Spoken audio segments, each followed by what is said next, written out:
വിവാഹം വേണ്ടമ്മ. വിവാഹകാര്യത്തിൽ എനിക്ക് എതിർപ്പുണ്ടായിട്ടല്ല. പിന്നെ വിവാഹപ്രായമെത്തിയ എന്റെ അവൾക്കൊരു ജീവിതം കൊടുക്കാൻ സാധിക്കാതെ കാലിന് സ്വാധീനമില്ലാത്ത രാധയ്ക്ക് ഒരുപക്ഷെ അങ്ങനെ ഒരു വിധി ഉണ്ടായില്ലെങ്കിലും ആ വിധിയുടെ ശിക്ഷ കുറച്ചെങ്കിലും ഞാനും അനുഭവിക്കട്ടെ. അവളുടെ സുഖത്തിനു വേണ്ടിയാണ് അമ്മാവ ഞാൻ ജീവിക്കുന്നത്. എങ്കിൽ നീ അവൾക്ക് വേണ്ടി കുറെ സമ്പാദിക്കുകയെങ്കിലും ചെയ്യരുതോ? അമ്മാവ, എന്നെ ഒരു സർക്കാർ ആശുപത്രിയിലെ ഡോക്ടറായിട്ട് മാത്രമേ കാണാവൂ. പണത്തിനു വേണ്ടി ചികിത്സിക്കാൻ എനിക്ക് അറിഞ്ഞുകൂടാ. ചികിത്സയ്ക്ക് പണമില്ലാതിരുന്ന എന്റെ അച്ഛന്റെ അനുഭവം മറ്റാർക്കും ഉണ്ടാകരുത്.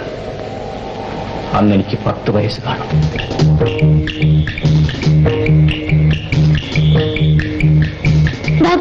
ഡോക്ടർ, എന്റെ അച്ഛന് അസുഖം വളരെ കൂടുതലാണ്. എന്റെ വീട്ടിലേക്ക് വേഗം ഒന്ന് വരണം. ഡോക്ടർ അദ്ദേഹം വർഗീസ് മുതലാളിയുടെ വീട്ടിലേക്ക് പോവാണ്. നീ പോയി വേറെ ആരെങ്കിലും വിളിക്കേ. എനിക്ക് മറ്റാരെയും അറിയത്തില്ല ഡോക്ടർ. എന്റെ പൈസയും ഇല്ല. എന്നാൽ വേഗം ധർമാശുപത്രിയിലേക്ക് കൊണ്ടുവരും. ആ കാർ കൊടുക്കുന്നുണ്ട്, വരൂ. ഡോക്ടർ ഒന്ന് വേഗം വരും ഡോക്ടർ. ഡോക്ടർ, എന്റെ അച്ഛന് അസുഖം വളരെ കൂടുതലാണ്. ഓടവിടെ ഡോക്ടർ.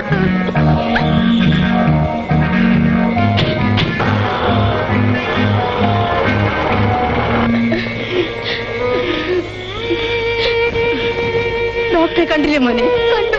ഡോക്ടർ വന്നില്ലമ്മേ. അച്ഛനെ ധർമാശുപത്രി കൊണ്ടുപോകാൻ പറഞ്ഞമ്മേ. മോനെ സാരമില്ല മോനെ. അച്ഛനിപ്പോ കുറച്ച് ആശ്വാസമുണ്ട്. എന്റെ മോൻ കരയാതെ.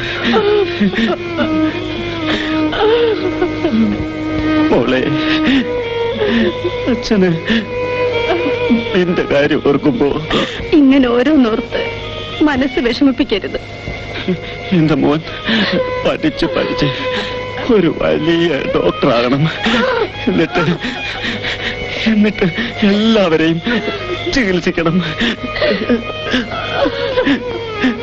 നിന്റെ അനിയത്തിയുടെ കാൽ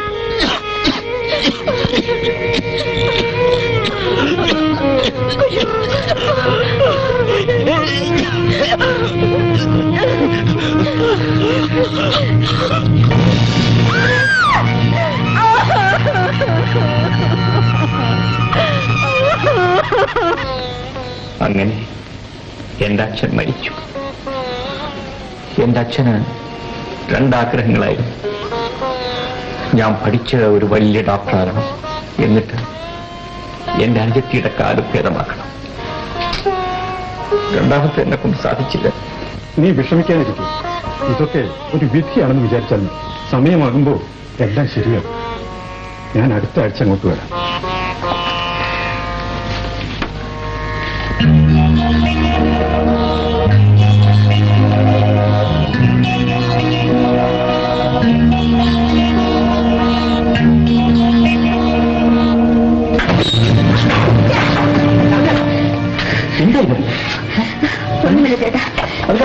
ഈ സാധനങ്ങൾ മോളെ കൊണ്ടുവെക്കാൻ കയറിയതാ.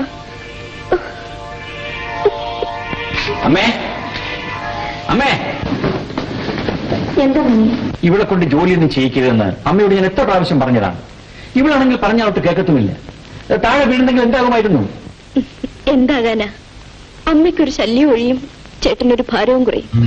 ഞാൻ വേദനിക്കുന്നത് നിനക്ക് ഇഷ്ടമാണെങ്കിൽ നീ എന്ത് വേണമെങ്കിലും പറഞ്ഞോളൂ. ചേട്ടൻ ഞാൻ വെറുതെ പറഞ്ഞതാ. ചേട്ടനെ വേദനിപ്പിക്കാൻ വേണ്ടിയല്ലായിരുന്നു. ഞാനൊരു പാവം ഞൊണ്ടിപ്പെണ്ണല്ലേ. ഞാനൊരു കാര്യം മറന്നുപോയി. ചേട്ടന് ഒരു കല്യാണക്കുറിയുണ്ട്, ഞാൻ എടുത്തോണ്ട് വരാം.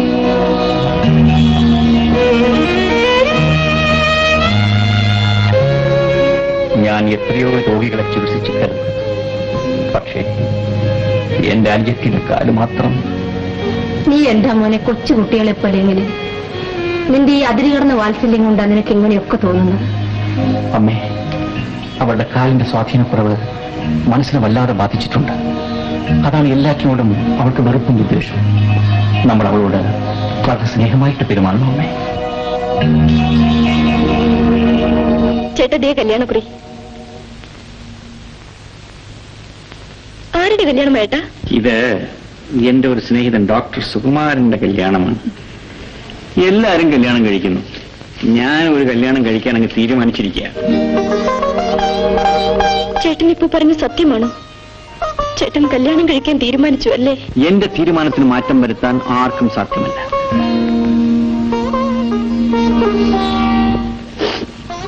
ചാക്ക നിൽക്കൂ. നീ എന്തിനാ കരയുന്നത്?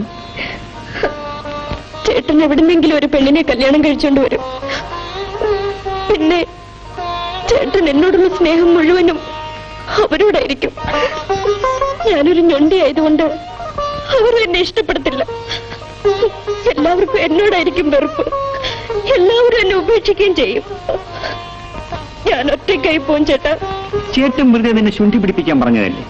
നിന്റെ കല്യാണം കഴിയാതെ ഒരു പെണ്ണിനെ ഈ പഠിക്കകത്ത് ഞാൻ കയറ്റൂല.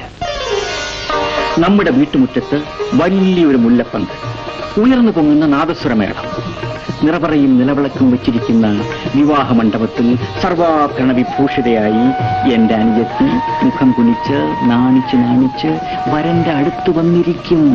കല്യാണം കഴിഞ്ഞ് ഗംഭീരമായ ഒരു സദ്യ. അതിനുശേഷം നിരവധി കാറുകളുടെ അകമ്പടിയോടുകൂടി വധു ഭക്തഗൃഹത്തിലേക്ക് പോകും. ഏതാനും മാസം കഴിഞ്ഞ് തിരിച്ചു വരും ഒരു ഓമന കുഞ്ഞിനെയും കൊണ്ട്. അപ്പൊ ഈ അമ്മാവൻ അവനെ വാരിയെടുത്ത് വാവാവോ വാവാവോ.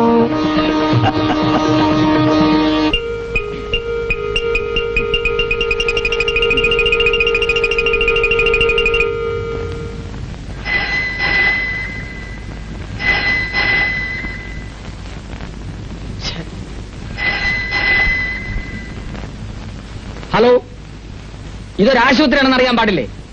ഡോക്ടർ ചിലപ്പോ വളരെ സീരിയസ് ആയിട്ടുള്ള രോഗികൾ അറ്റൻഡ് ചെയ്തുകൊണ്ടിരിക്കുകയായിരിക്കും. നിങ്ങൾ എത്ര വലിയ ആളായിരുന്നാലും കുറച്ച് വിവരം വേണ്ടേ മിസ്റ്റർ? 1 അടിച്ചു, 2 അടിച്ചു, 3 അടിച്ചു. ഫോൺ എടുത്തില്ലേ കുറച്ച് കഴിഞ്ഞ് വിളിക്കണം. മനസ്സിലായോ? മേലാൽ ഇത് ആവർത്തിക്കരുത്. അണ്ടർസ്റ്റാൻഡ്?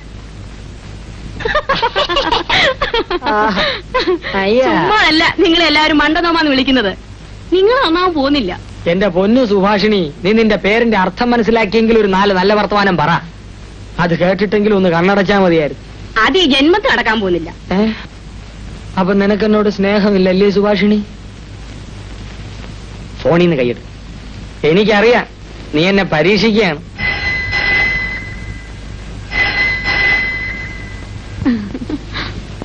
ഹലോ, ഡോക്ടർ ആണോന്ന് ചോദിച്ചാ അല്ല, എന്നാ അല്ലേ ആണും താനും. സുരേഷ് ഡോക്ടർ വീട്ടിലുണ്ട്. ആരാ? വിശ്വാ?